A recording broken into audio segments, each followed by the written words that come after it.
Hello po sa inyo, no? Gising ko lang, kape tayo. Kumusta naman po kayo?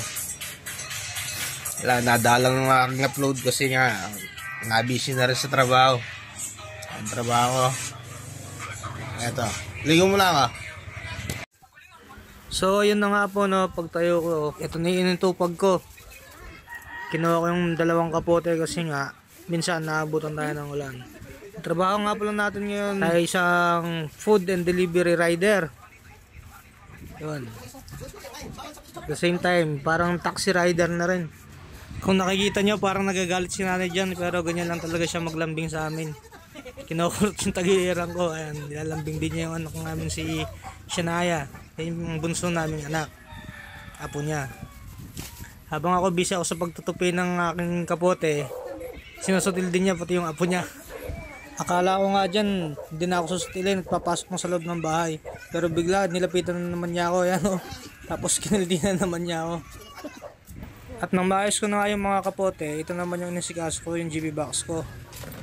Papasok yung kapote yan, kung nakikita nyo, naka-plastic na yan. Yung kapote yan na dalawa. Tsaka yung isang pans na sinusuot ko. May dala-dala din pala akong tumbler dyan. Siyempre, kailangan natin inumin. Kailangan may baon tayo, tapos meron tayong power bank. Meron din tayong parang panyo dyan na pang punas ng upuan minsan pagka umuulan. Meron din pala tayong net dyan kasi minsan yung extra helmet, din ko na rin nilalagay sa net. Hindi ko na pinapasok sa GB box. At ganyan mga guys yung araw-araw na ginagawa ko. Asikasuhin ko muna yung mga kailangan ko, tapos lilinisan ko ng kahit simpleng tubig lang. Tsaka punas yung motor. Siyempre para hindi naman nakakaya pagka nakikita na sa daan. Mabilis ang paglilinis lang naman yung ginagawa natin dyan guys. Hindi ako tamad, pero madalang ko lang din noon malinis ng may sabon yung motor. Pero hindi ko na pinapabayaan mukhang madungis yung motor.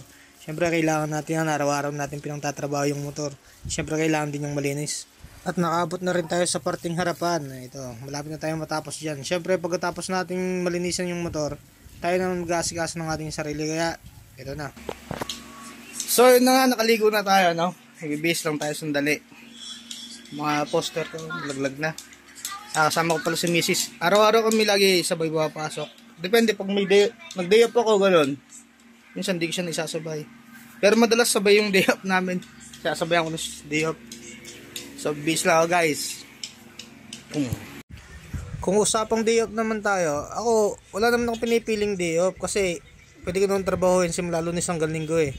Kaso syempre pag may day off si Mrs. sinasabay ko na rin para pareho na rin kami nasa bahay. Ganun. Tapos pagka may trabaho siya, sasabayan ko na rin sa pagpasok sa trabaho. Ganyan yung working schedule ko. Kumbaga, yung sinusunod kong schedule, yung pagpasok ni Mrs. Kaya, yun, sabay kami nagtatrabaho. Ika nga, di ba? Hatid sundo, sundot hatid. So, ayun guys, ganun lang yung ano namin, daily working schedule.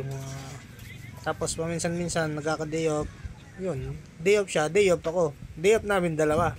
At nung makapagsapatos nga pala ako dyan, ito yung helmet naman ng inatupag ko. Siyempre kailangan lagi din malinis ang helmet pag ginagamit.